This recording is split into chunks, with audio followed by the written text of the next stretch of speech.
ಗುರುಭ್ಯೋ ನಮಃ. ಎಲ್ಲ ನನ್ನ ಆತ್ಮೀಯ ವೀಕ್ಷಕರಿಗೂ ನಮಸ್ಕಾರ.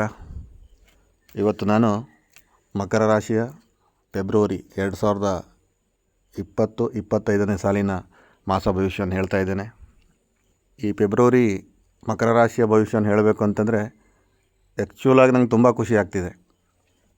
ಇಷ್ಟೆಲ್ಲ ದಿನ ಏನೆಲ್ಲ ಕಳೆದಿದ್ರಿ, ಗಂಡಾಂತರಗಳಾಗಿರಲಿ, ಯಾವುದೇ ಒಂದು ಲಾಸ್ ಆಗಿರಲಿ, ಇದೆಲ್ಲ ಬಂದುಬಿಟ್ಟು ಈಗ ಮುಂದೆ ಬರುವಂಥ ದಿನಗಳಲ್ಲಿ ಅದೆಲ್ಲ ನಮಗೆ ಆ ವರ್ಡ್ಗಳೆಲ್ಲ ಯೂಸ್ ಮಾಡುವಂಥದ್ದು ಒಂದು ಅವಶ್ಯಕತೆ ಬರೋದಿಲ್ವೇನೋ ಹೇಳುವಂಥದ್ದು ಭಾವನೆ ನನ್ನಲ್ಲಿದೆ. ಅದು ನಿಜ ಕೂಡ ಆಗ್ತದೆ.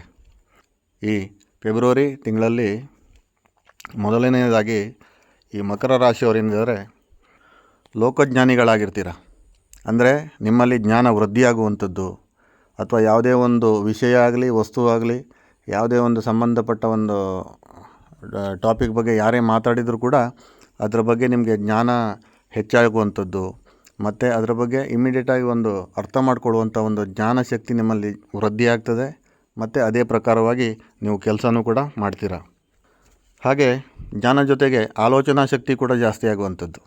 ಹೀಗೆ ಮಾಡಿದ್ರೆ ಹೇಗೆ, ಅಥವಾ ಇದನ್ನು ಮಾಡಿದರೆ ನಾನು ಎಷ್ಟು ಲಾಭ ಗಳಿಸ್ಬೋದು, ಅಥವಾ ಈ ಕೆಲಸನ ಮಾಡಿದರೆ ನನಗೆ ಯಾವ ರೀತಿ ಲಾಭ ಬರ್ಬೋದು ಅಥವಾ ಯಾವ ರೀತಿ ನಷ್ಟ ಕೂಡ ಆಗ್ಬೋದು ಹೇಳುವಂಥದ್ದೆಲ್ಲ ಆಲೋಚನಾ ಶಕ್ತಿ ಅತಿ ವೇಗನೂ ಆಗಿರ್ತದೆ, ಅಷ್ಟೇ ಆಳನೂ ಕೂಡ ನಿಮ್ಮಲ್ಲಿ ಒಂದು ಬೆಳವಣಿಗೆ ಆಗುವಂಥದ್ದು ಈ ಫೆಬ್ರವರಿ ಮಾಸದಲ್ಲಿದೆ.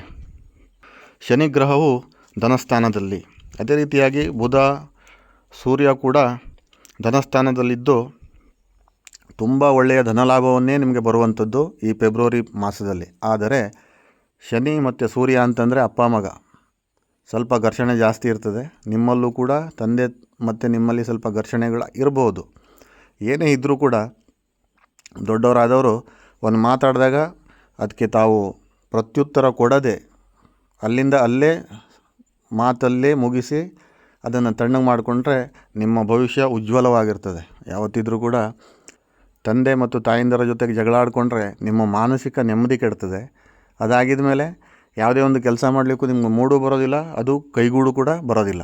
ಹಾಗಾಗಿ ಇಂಥ ಕಲಹಕ್ಕೆ ಯಾವತ್ತೂ ಎಡೆ ಮಾಡಿಕೊಡ್ಬೇಡಿ ಅಂತ ಹೇಳ್ತಾ, ನಿಮ್ಮ ಏನು ಧನಸ್ಥಾನದಲ್ಲಿ ಶನಿ ಇದ್ದಾನೆ, ಏನು ಧನ ಲಾಭ ಏನು ಬರ್ತದೆ ಅದನ್ನು ಯುಟಿಲೈಸ್ ಮಾಡ್ಕೊಳ್ಳಿ. ಅಥವಾ ನೀವು ಏನು ಸಂಪಾದನೆ ಮಾಡ್ತೀರಿ ಅದರಲ್ಲಿ ದ್ವಿಗುಣ ಆಗ್ತದೆ. ಅದನ್ನು ಬಳಸ್ಕೊಂಡು ಮತ್ತೆ ಉತ್ತಮವಾದಂಥ ಆಲೋಚನಾ ಶಕ್ತಿಯೊಂದಿಗೆ ಬೇರೆ ಬೇರೆ ಬಿಸ್ನೆಸ್ ಆಗಿರಲಿ, ನೀವು ಮಾಡ್ತಾ ಇರುವಂಥ ವ್ಯವಹಾರಗಳನ್ನು ಬೆಳವಣಿಗೆ ಹಂತಕ್ಕೆ ತೊಗೊಂಡು ಹೋಗಿ ನಿಮಗೆ ಯಶಸ್ಸು ಖಂಡಿತವಾಗ್ಲೂ ಇರ್ತದೆ.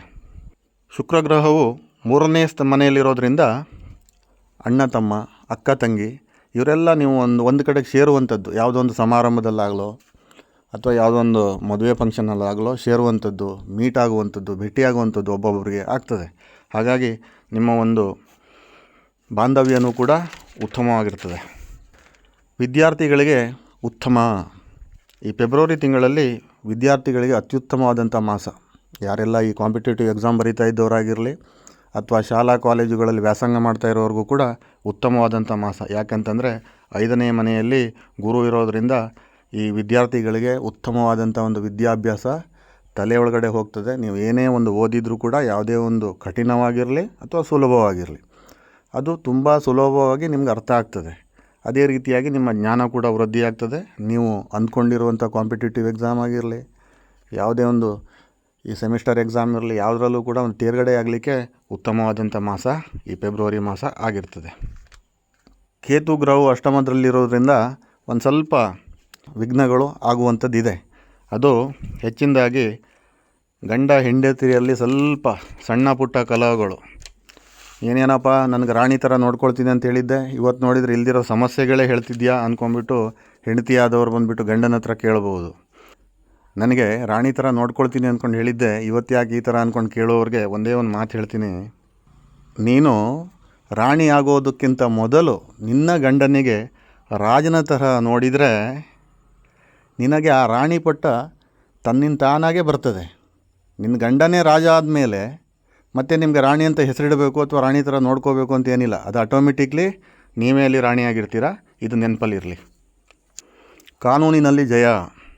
ಒಂದು ಈ ಕುಜಗ್ರಹದ ಒಂದು ಸಹಾಯದೊಂದಿಗೆ ನಿಮಗೆ ಕಾನೂನಲ್ಲಿ, ಅಂದರೆ ಕೋರ್ಟ್ ಕೇಸ್ ಆಗಿರಲಿ ಅಥವಾ ಯಾವುದೇ ಒಂದು ಪಿತ್ರಾರ್ಜಿತ ಆಸ್ತಿಯ ವ್ಯಾಜ್ಯ ಇರಲಿ, ಅದರಲ್ಲಿ ಜಯ ಸಿಗುವಂಥದ್ದಾಗ್ತದೆ. ಅದೇ ರೀತಿಯಾಗಿ ನೀವು ಯಾವುದೋ ಒಂದು ಪ್ರಾಪರ್ಟಿ ತೊಗೊಂಡಾಗ ಅದ್ರ ಮೇಲೆ ಏನಾದ್ರು ಲಿಟಿಗೇಷನ್ ಎಲ್ಲ ಇದ್ದರೆ ಅದು ಕೂಡ ನಿಮಗೆ ಈಸಿಯಾಗಿ ಆಗುತ್ತೆ. ಆದರೆ ಚಿಕ್ಕ ಪುಟ್ಟ ತೊಡಕುಗಳು ಈ ಕಾನೂನಲ್ಲಿ ಇದ್ದೇ ಇರ್ತದೆ, ಸ್ವಲ್ಪ ಹುಷಾರಾಗಿ ಇದನ್ನು ನೋಡ್ಕೋಬೇಕಾಗ್ತದೆ.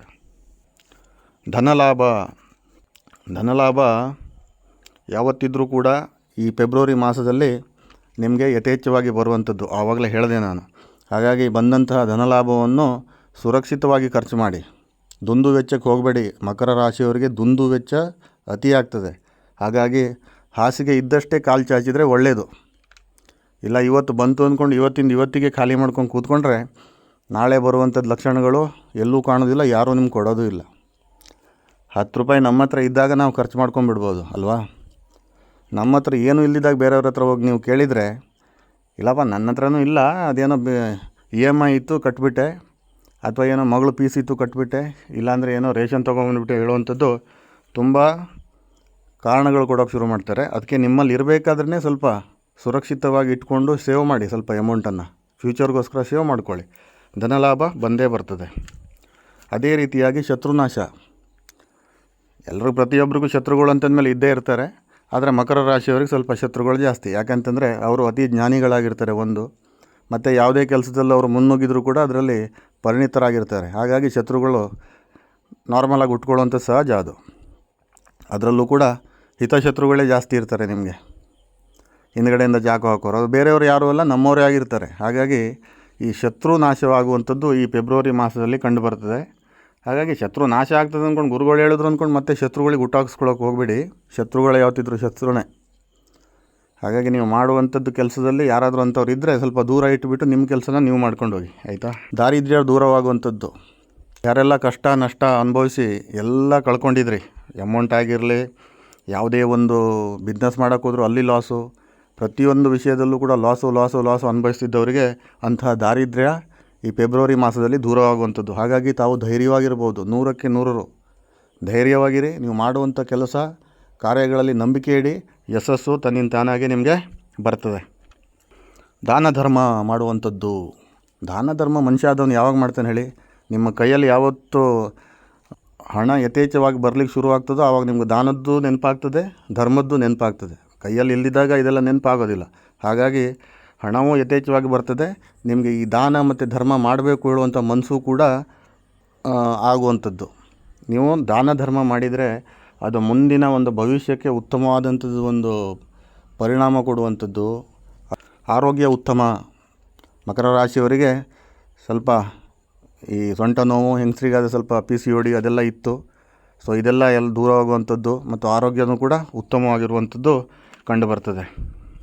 ಉತ್ತಮ ಸ್ನೇಹಿತರ ಆಗಮನ.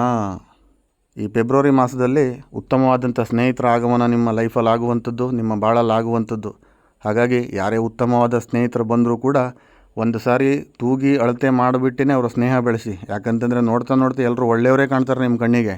ಅದು ಹೋಗ್ತಾ ಗೊತ್ತಾಗುತ್ತೆ ಅವನು ಒಳ್ಳೆತನ ಏನು ಅಂದ್ಕೊಂಡು. ಎಷ್ಟೇ ಒಳ್ಳೆಯವರು ಇರಲಿ, ಒಂದು ಸರಿ ನೀವು ನಿಮ್ಮ ಕಣ್ಣನ್ನು ಸರಿಯಾಗಿ ಇಟ್ಟು ನೋಡಿ, ಅಥವಾ ಅವರ ಬ್ಯಾಕ್ಗ್ರೌಂಡ್ ಚೆಕ್ ಮಾಡಿಕೊಂಡೇ ನಿಮ್ಮ ಫ್ರೆಂಡ್ಶಿಪ್ಪನ್ನು ಬೆಳೆಸೋದು ಉತ್ತಮ ಅಂದ್ಕೊಂಡು ನನ್ನ ಅನಿಸಿಕೆ. ಅದಕ್ಕಾಗಿ ಈ ಸ್ನೇಹಿತರು ಯಾರೇ ಬರಲಿ, ತುಂಬ ಜನ ಸ್ನೇಹಿತರು ಈ ತಿಂಗಳಲ್ಲಿ ಬರ್ತಾರೆ, ಬಟ್ ಅದರಲ್ಲಿ 10 ಜನ ಬಂದರೆ ಅದರಲ್ಲಿ ಒಂದು 2 ಜನರಿಗೆ ಚಾಯ್ಸ್ ಮಾಡ್ಕೊಳ್ಳಿ. ಯಾಕಂದರೆ ಸ್ನೇಹಿತರು ಇಲ್ಲದೆ ಇರುವಂಥದ್ದು ಲೈಫು ಮನುಷ್ಯನಿಗೆ ಅದು ಜೀರೋ. ಈಗಿನ ಕಾಲದಲ್ಲಿ ಅಣ್ಣ ತಮ್ಮ ಬರ್ತಾರೋ ಬರೋದಿಲ್ವೋ ಗೊತ್ತಿಲ್ಲ ನನಗೆ, ಆದರೆ ಉತ್ತಮ ಸ್ನೇಹಿತರು ಮಾತ್ರ ರಾತ್ರಿ 12 ಗಂಟೆಗೆ ಕಾಲ್ ಮಾಡಿದ್ರು ಕೂಡ ಅವ್ರು ನಿಮ್ಮ ಮನೆ ಬಾಗಿಲಿಗೆ ನಿಂತ್ಕೊಳ್ತಾರೆ, ಅವ್ರದ್ದೇ ನಿಮ್ಗೆ ಹೆಲ್ಪ್ ಆಗುತ್ತೆ. ಬಟ್ ಅಂತಹ ಸ್ನೇಹಿತರನ್ನು ಹುಡ್ಕೊಳ್ಳಿ. ಈಗ ನಿಮ್ಮ ಜೋಬಲ್ಲಿರುವಂಥ 100 ರೂಪಾಯಿ ಎತ್ಕೊಂಡು ಹೋಗ್ಬಿಟ್ಟು ಖರ್ಚು ಮಾಡುವಂಥ ಸ್ನೇಹಿತ ಬೇಡ ನಿಮಗೆ. ನಿಮ್ಮ ಜೋಬಲ್ಲಿ 100 ರೂಪಾಯಿ ತಂದಿಡುವಂಥ ಸ್ನೇಹಿತನಿಗೆ ನೀವು ಸೆಲೆಕ್ಟ್ ಮಾಡ್ಕೊಳ್ಳಿ, ಆಯಿತಾ. ಸಮಾಜದಲ್ಲಿ ಸನ್ಮಾನ ಮತ್ತು ಗೌರವಗಳು.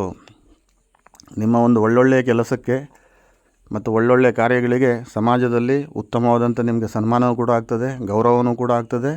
ಅಷ್ಟೇ ಒಂದು ನಿಮ್ಮ ಒಂದು ನಾಯಕತ್ವದ ಗುಣ ಈ ಸಮಾಜಕ್ಕೆ ಕಾಣುವಂಥದ್ದು. ಈ ನಾಯಕತ್ವದ ಗುಣ ಎಲ್ಲಿ ಕಾಣ್ತದೋ ಅಲ್ಲಿ ಸನ್ಮಾನ ಗೌರವಗಳು ನಾರ್ಮಲಾಗೇ ಬರ್ತದೆ. ಅದಕ್ಕೆ ನೀವೇನು ಹುಡ್ಕೊಂಡು ಹೋಗಬೇಕು ಅಂದ್ಕೊಂಡು ಏನೂ ಇರೋದಿಲ್ಲ, ಆಯಿತಾ. ಹಾಗಾಗಿ ಈ ಸನ್ಮಾನಗಳು ಆಗುವಂಥದ್ದು ಖಂಡಿತವಾಗ್ಲೂ ಫೆಬ್ರವರಿ ತಿಂಗಳಲ್ಲಿ ನಡೀತದೆ. ನಿಮ್ಮಲ್ಲಿ ಧೈರ್ಯ ಹೆಚ್ಚಾಗುವಂಥದ್ದು. ಮನುಷ್ಯನಿಗೆ ಯಾವಾಗ ಧೈರ್ಯ ಹೆಚ್ಚಾಗ್ತದೆ ಹೇಳಿ? ಮನುಷ್ಯನಿಗೆ ಧೈರ್ಯ ಹೆಚ್ಚಾಗೋದು ಕೈಯಲ್ಲಿ ಯಾವಾಗ ಕಾಸು ಇರ್ತದೋ, ಅಥವಾ 4 ಜನರ ಬೆಂಬಲ ಯಾವಾಗ ಇರ್ತದೋ, ಅಥವಾ 4 ಜನರು ನಿಮ್ಮ ಜೊತೆಗೆ ಯಾವಾಗ ಇರ್ತಾರೋ ಆವಾಗಲೇ ಧೈರ್ಯ ಹೆಚ್ಚಾಗುವಂಥದ್ದು. ಆದರೆ ಮಕರ ರಾಶಿಯವರಲ್ಲಿ 4 ಜನ ಜೊತೆಗಿರಬೇಕು ಅಂದ್ಕೊಂಡಿಲ್ಲ. ಅವರೆಲ್ಲ ಬಂದುಬಿಟ್ಟು ಒನ್ ಮ್ಯಾನ್ ಆರ್ಮಿ ಇದ್ದಂಗೆ ಮಕರ ರಾಶಿಯವರು. ಅವ್ರ ಕೈಯಲ್ಲಿ ಸ್ವಲ್ಪ ದುಡ್ಡಿರಲಿ ಇಲ್ಲದೆ ಹೋಗಲಿ, ಅವ್ರಿಗೆ ಯಾವತ್ತೂ ಒಂದು ಸ್ವಲ್ಪ ಧೈರ್ಯ ಜಾಸ್ತಿನೇ. ಅಂಥದ್ರಲ್ಲಿ ಈ ಫೆಬ್ರವರಿ ತಿಂಗಳಲ್ಲಿ ದುಡ್ಡು ಇರ್ತದೆ, ನಿಮ್ಮ ಜೊತೆ ಒಳ್ಳೆಯ ಸ್ನೇಹಿತರು ಇರ್ತಾರೆ. ಹಾಗಾಗಿ ನಿಮ್ಮಲ್ಲಿ ಧೈರ್ಯ ಜಾಸ್ತಿ ಆಗುವಂಥದ್ದು, ಮತ್ತು ಅದೇ ರೀತಿಯಾಗಿ ಆ ಧೈರ್ಯದ ಜೊತೆಗೆ ನಾಯಕತ್ವದ ಗುಣ ಕೂಡ ಬರ್ತದೆ. ಇದನ್ನು ನಂಬಿ, ನಿಜವಾಗ್ಲೂ ಗುರುಗಳು ಹಾಗೆ ಹೇಳಿದ್ರು ಹೀಗೆ ಹೇಳಿದ್ರು ಅಂದ್ಕೊಂಡು ನೀವು ಅದನ್ನು ಪ್ರಾಕ್ಟಿಕಲಿ ಫೀಲ್ ಮಾಡಿ ನೋಡಿ, ನಿಮಗೆ ಅರ್ಥ ಆಗ್ತದೆ. ಕೆಲವೊಂದು ಜಾಗಗಳಲ್ಲಿ ನಿಮಗೆ ಅಪಮಾನ ಆಗುವಂಥ ಸಾಧ್ಯತೆಗಳಿವೆ. ಹಾಗಾಗಿ ತಾವು ಎಲ್ಲೇ ಹೋದರೂ ಅಥವಾ ಯಾವುದೇ ಕೆಲಸ ಮಾಡಿದ್ರೂ ಕೂಡ ಸುತ್ತಮುತ್ತಲಿನ ಪರಿಸರದಲ್ಲಿ ಯಾರ್ಯಾರು ಇದ್ದಾರೆ, ಎಂತೆಂಥವ್ರು ಇದ್ದಾರೆ ಅಂದ್ಕೊಂಡು ನೋಡ್ಕೊಂಡು ಅಲ್ಲಿ ಕೆಲಸ ಮಾಡಿ. ಕೆಲವೊಂದು ಅಪಪ್ರಚಾರಗಳು, ಅವಮಾನಗಳು ಆಗುವಂಥ ಸಾಧ್ಯತೆ ಈ ಫೆಬ್ರವರಿ ಮಾಸದಲ್ಲಿದೆ. ಸನ್ಮಾನ ಅಂದ್ಕೊಂಡು ಹೇಳಿದೆ, ಸನ್ಮಾನ ಒಳ್ಳೆಯವರಿದ್ದಾಗ ಯಾವತ್ತೂ ಸನ್ಮಾನ ಆಗ್ತದೆ. ಕೆಲವೊಬ್ಬರು ದುರುಳವರು ಇರ್ತಾರೆ, ಅಂಥ ದುರುಳರಿದ್ದಾಗ ಏನಾಗ್ತದೆ, ಇಂಥ ಅಪಪ್ರಚಾರಗಳು, ಅವಮಾನಗಳಾಗ್ತದೆ. ಹಾಗಾಗಿ ಸ್ವಲ್ಪ ಮೈಯೆಲ್ಲ ಕಿವಿಯಾಗಿಡಿ, ಮೈಯೆಲ್ಲ ಕಣ್ಣಾಗಿರಲಿ. ವ್ಯಾಪಾರದಲ್ಲಿ ಉತ್ತಮ. ಯಾರ್ಯಾರೆಲ್ಲ ಈ ವ್ಯಾಪಾರಸ್ಥರಿದ್ದಾರೆ, ಬಿಸ್ನೆಸ್ ಮ್ಯಾನ್ಗಳಿದ್ದಾರೆ, ಅವರಿಗೆಲ್ಲ ಈ ಫೆಬ್ರವರಿ ಮಾಸ ಅತ್ಯುತ್ತಮವಾಗಿದೆ. ದೊಡ್ಡ ದೊಡ್ಡ ಬಿಸ್ನೆಸ್ ಮ್ಯಾನಿಂದ ಹಿಡಿದು ಫುಟ್ಪಾತಲ್ಲಿ ಬಿಸ್ನೆಸ್ ಮಾಡುವಂಥ ವ್ಯಕ್ತಿಗಳಿಗೂ ಕೂಡ ತುಂಬ ಉತ್ತಮವಾಗಿದೆ. ಇದರಲ್ಲಿ ಗಂಡು ಹೆಣ್ಣು ಹೇಳುವಂಥದ್ದಿಲ್ಲ, ಇಬ್ಬರಿಗೂ ಬಂತು ನಾನು ಹೇಳ್ತಿರುವಂಥದ್ದು. ತುಂಬ ಚೆನ್ನಾಗಿದೆ. ನೀವು ನಿಮ್ಮ ವ್ಯಾಪಾರದಲ್ಲಿ ಸ್ವಲ್ಪ ಹಣವನ್ನು ತೊಡಗಿಸ್ಕೊಂಡು ಸ್ವಲ್ಪ ಜಾಸ್ತಿ ಪ್ರಮಾಣದಲ್ಲಿ ವ್ಯಾಪಾರ ಮಾಡಿ. ಈ ತಿಂಗಳಲ್ಲಿ ಖಂಡಿತವಾಗ್ಲೂ ನಿಮಗೆ ಅದು ಕೈಗೂಡ್ತದೆ ಮತ್ತು ವ್ಯಾಪಾರ ಕೂಡ ಉತ್ತಮವಾಗಿರ್ತದೆ. ಇದಿಷ್ಟು ಈ ಫೆಬ್ರವರಿ ಮಾಸದ ಮಕರ ರಾಶಿಯ ಭವಿಷ್ಯವಾಗಿರ್ತದೆ. ಅದೇ ರೀತಿಯಾಗಿ ಎಲ್ರಿಗೂ ಒಳ್ಳೆಯದಾಗಲಿ ಅಂತ ಹೇಳ್ತಾ, ಸರ್ವೇ ಜನ ಸುಖಿನೋ ಭವಂತು.